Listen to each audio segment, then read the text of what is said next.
Hi, I'm Ann of all trades, and a lot of you know that I have an incredible pizza oven right outside of my shop. And people have been asking for a pizza peel video for quite some time now. So I figured this was the perfect opportunity to partner up with Woodsmith to build one set of their plans, and incidentally they had a pizza peel plan.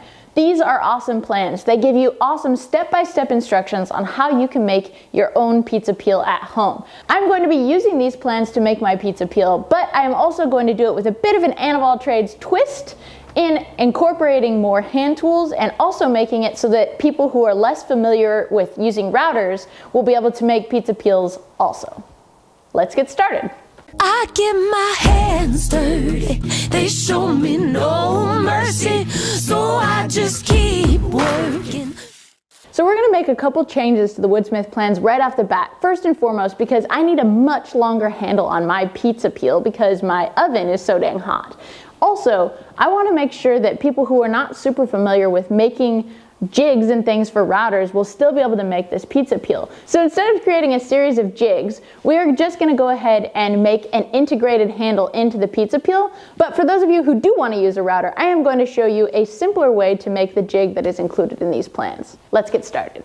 What I did first was print out the plans for the Woodsmith pizza peel, and I'm going to make a little router template that we can use and reuse. So I taped this on here. I'm going to cut out the majority of the waste on the bandsaw, and then we're going to head over to the router table. So if you did want to go the router route, what I would recommend would be to make yourself a little template that you could use as a pattern. So what you would do is you'd stick this on, you would route it first just up to the pattern.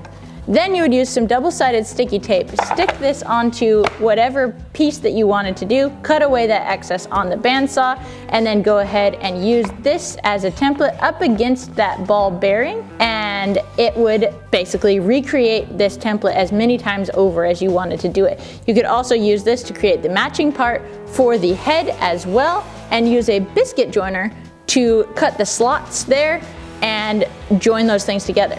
However, we're going to fully scrap that whole method, and we're going to come over to the workbench and create an integrated handle into this pizza peel design. So you'll notice there are a couple rips already done here. We want to join everything together nice and snug, glue it up, and then we'll start shaping the pizza peel. I'm going to show two methods on how we can best prep these surfaces to glue together and permanently join them. The first is using a hand plane, and the second is using an electric joiner. So first things first, we want to look at the side of the wood and find the grain direction. It's running uphill here, so we're going to orient it in the vise so that we can plane uphill.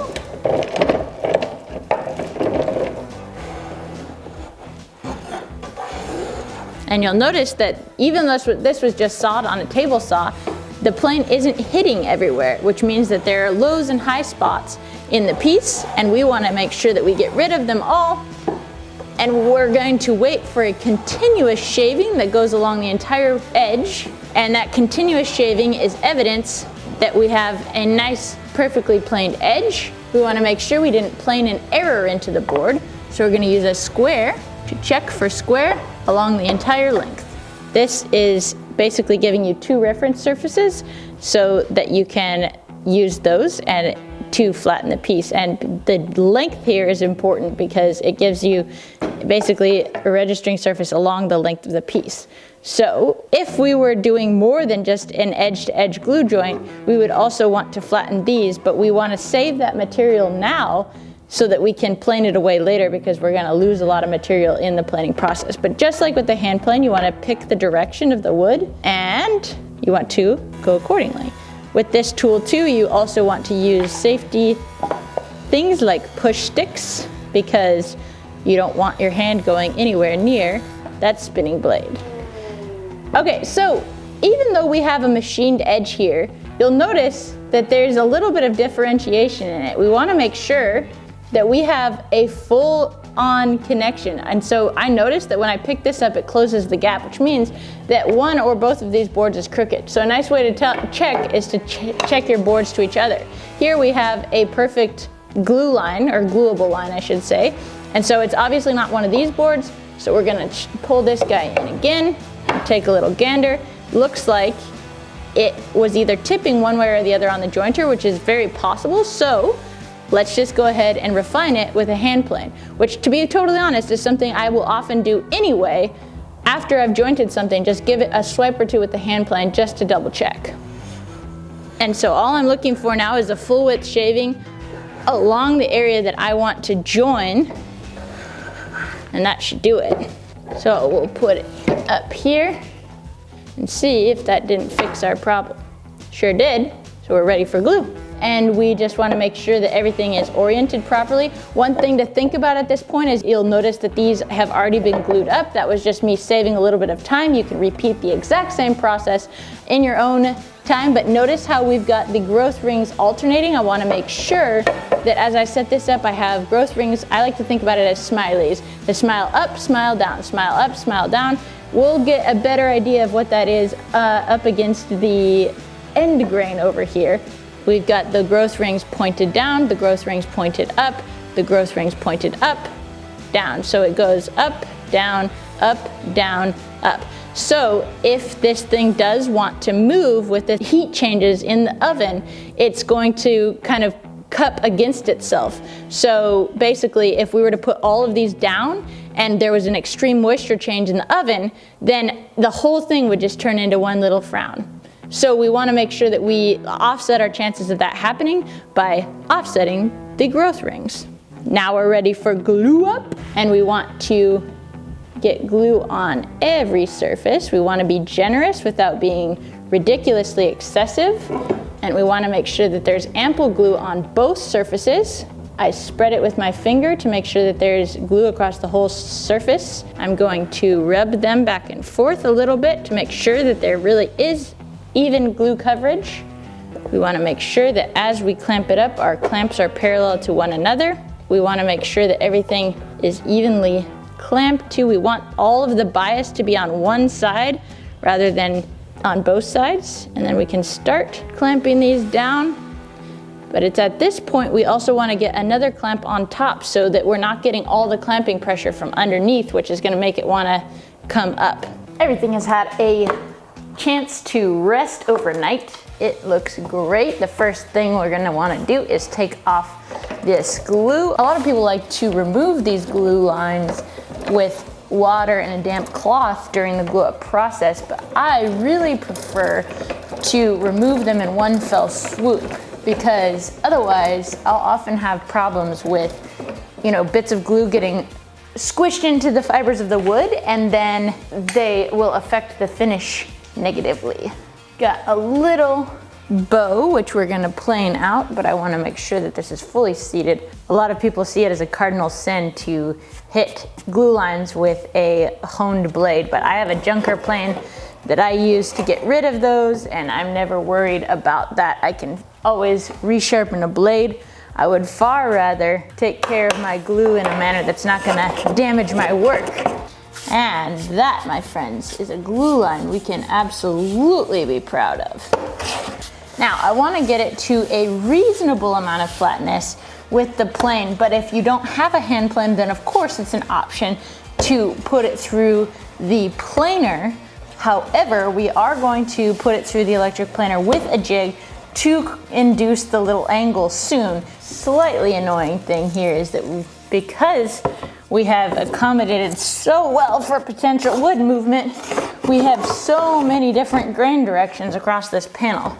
So we want to keep a nice sharp blade on our tool, and if you do have a low angle plane, I would say that this is definitely the best tool for the job.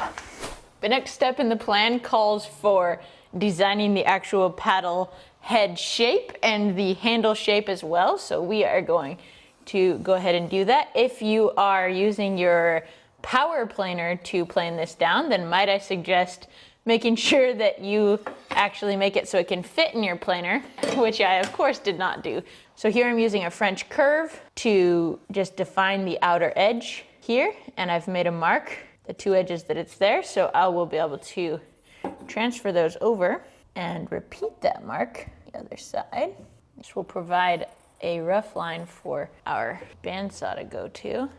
Then the plans have stipulations for the paddle handle, and of course, because we changed that a little bit, I've made a little template to trace, but again, this is gonna be just a guide as well, because we're going to do all of the shaping and fitting to our hand so that it's comfortable to use.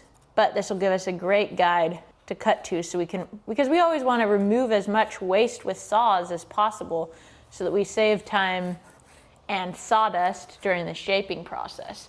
So I'll just use my finger as a guide, because once again, this is just a rough guide. This is basically just keeping the projection to the pen similar as I go down the piece of wood. Then I can easily transfer that same mark to the other side, and it's keeping the marker at the same projection. Finish that off there, but then we're also gonna want to come up with some kind of cool way for this to join. And I think really the best option is gonna be to put this here, and we'll match that same curve on the other side. We'll see what it looks like before we actually remove that stuff. I mean, I think that's looking like pretty good. Then we want, to figure out a way that we're gonna meet here. So we'll do that, see what we come up with. So, don our safety gear and head over to the bandsaw. So we wanna set our bearings so that they're just above the workpiece and not gonna touch it. I'll set it up just a little skosh here, then I'll lock it into place, and we're ready to cut.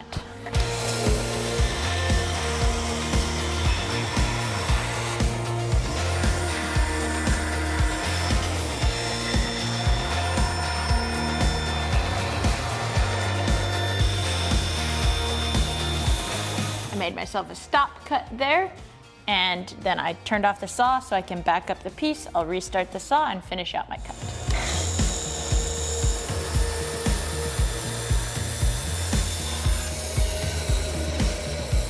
So once we've got the shape that we like on the bandsaw, then we'll come over to the spindle sander. We'll find the right little radius for the curves that we want to make. Put a fresh piece of paper on there. Change out the spindle.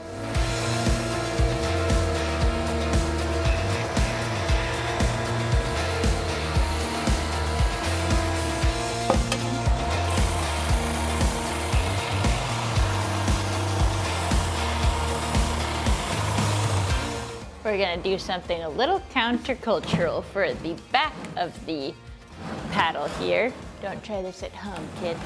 This is flat here, and so if you want to get a little bit of bounce in your sanding, you can come back here. And so for this rounded area here, we're gonna flex the paper a little bit. Now again, this is not according to the manufacturer's instructions, but if you're careful, it's a good way to get into those weird little corners. That gets us pretty close for the meantime. Now we're gonna start shaping the handle and shaping the peel a little bit. And we're gonna go back and forth between some power and hand tools. So all that shaping that I just did with the sander, you can also do with a spoke shave, with hand sanding if you're patient, with an angle grinder with a sanding disc attached to it. So we're going to just show a little bit of each of those options now, and we're gonna go ahead and shape this guy. At this point, we need to start tapering the pizza peel. The plans call for us to taper it down to 1/8 of an inch at the very leading edge, but we're gonna have more of an extreme kind of lip there for 1.5 inches according to the, an inch according to the plans. So we're just gonna kind of vaguely mark this here. So we've got 1 inch to the tip, and that's about there. So leading up to that, that's going to create more of an extreme downward thing down to about 1/8 of an inch there.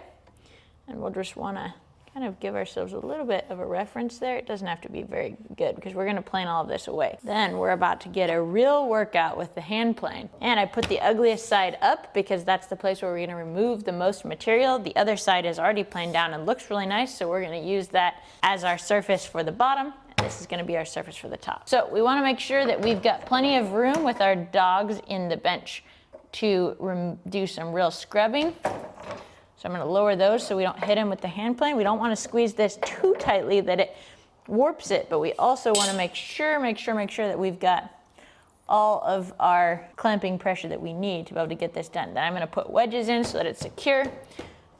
we're gonna hit it with a hand plane for a little bit. So we're gonna remove a ton of material here, but because we have alternating grain, because we did that to accommodate for the heat changes inside the pizza oven, we're gonna have, grain is just gonna be a pain here.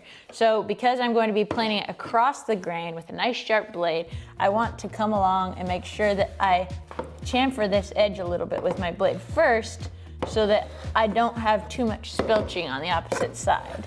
And periodically I'm gonna come back and take a few more strokes.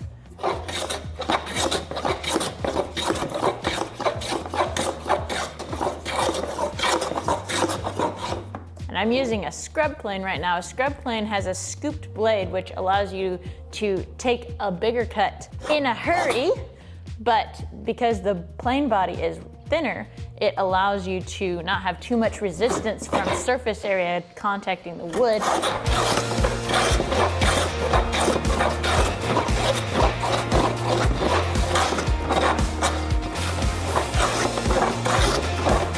And now as you see, as we're removing all this material, all this discoloration and things is really starting to disappear because we've got the wood matching down here.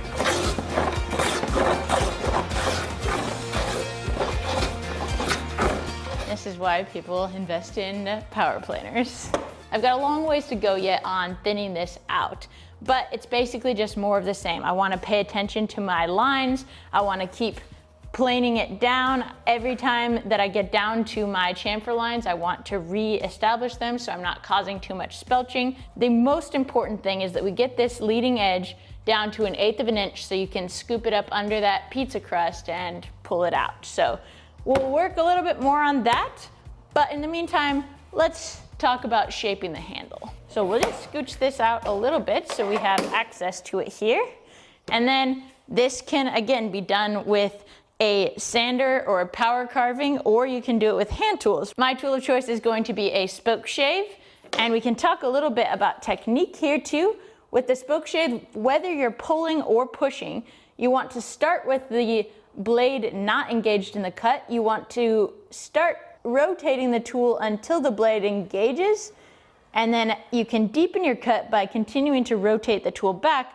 But as you finish your cut, you always need to end with your spoke shave high. So a nice little saying I always say to myself is start high, end high. So as I end my cut, I'm feathering it out like that rather than using this like an ice cream scoop, which is kind of our natural inclination. And this shaping process is totally arbitrary. Basically, you want the leading edge and the edge closest to the peel here to be comfortable to hold in your hand. So whatever that looks like for you, and on the areas I can stabilize the wood if it's chattering too much with my body here, we can always use our body clamps. And this long handle is a diversion from the Woodsmith plans. And the reason being that I'm using an actual wood-fired oven to cook my pizza. So I want to be far away from that fire once I have fully slid it in there. So I've just lengthened this handle quite considerably to be able to accommodate that. This is what a perfect spoke shave shaving should look like. It looks like a little Shirley Temple curl. And if your shavings are curling all over your tool, then you need to adjust your technique. So this is a bad shaving, this is a good shaving. And here I am just having way too much fun shaping this handle here. For my power tool loving friends, alternative ways to both shape the handle and remove material along the taper of the pizza peel, you can use power carving tools, you can use an angle grinder with a flap disc, you can use an angle grinder with a sanding pad, you can use a sander, it's just gonna take a whole lot of time. And so I'll just give a quick demo of those, but the one thing about these is that they're noisy and super, super dusty. So make sure you have a respirator or anything else, and maybe even take the project outside on a sunny day. But here in Seattle, it rains a whole lot, and I like my nice quiet hand tools that make very little dust.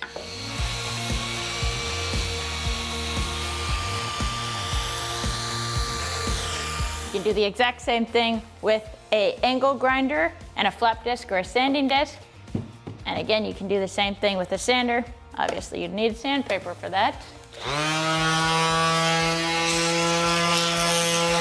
Good Lord, you get the idea. So the very last step to finish the pizza peel is to sand it all down. Now, I did a lot of hand planing on it, and I would have liked to, like I said, put it through the electric planer on a ramp as the plan suggests. However, I made it a little bit too wide because, I mean, I really want to have a little bit bigger space here for actually using it. So all that said, with the changing of the grain, because of the way that we glued up the board so it wouldn't warp, it is a pain in the tushy to flatten with a plane or to remove any more material. So we are going to remove that last bit of material by sanding it with the belt sander, and then we'll do some shaping on the handle and we'll finish it up and make the pizza. As I said at the beginning of the video, this project is sponsored by Woodsmith, and you can go to woodsmith.com to subscribe and get step-by-step plans, including furniture, small weekend and gift projects, shop projects, and a whole lot more. There's also a lot of hands-on technique articles where you can develop your woodworking skills. There's discussions on using and maintaining your shop tools to get the most that you can out of them, and there's time-saving tips to make you a better woodworker. And you can find more plans like this one at woodsmithplans.com. And you can get a discount by using the discount code ANNE, A-N-N-E.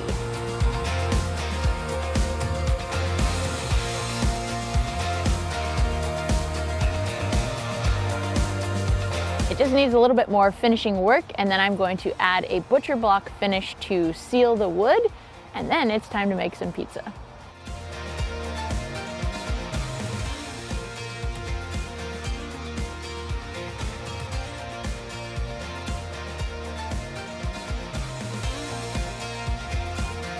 The moment of truth. Ooh, it works like a charm. So thank you so much for taking the time to watch this video and for supporting my channel in that way. If you would like to support me in other ways, the link for my Patreon and links for my merchandise are down below. Another huge thank you to Woodsmith for sponsoring this project. If you would like to purchase plans, go to woodsmithplans.com and use the discount code ANNE. That's A-N-N-E. I hope you leave this video feeling challenged, inspired, and excited to get outside and to do things with your own hands as well. Cheers.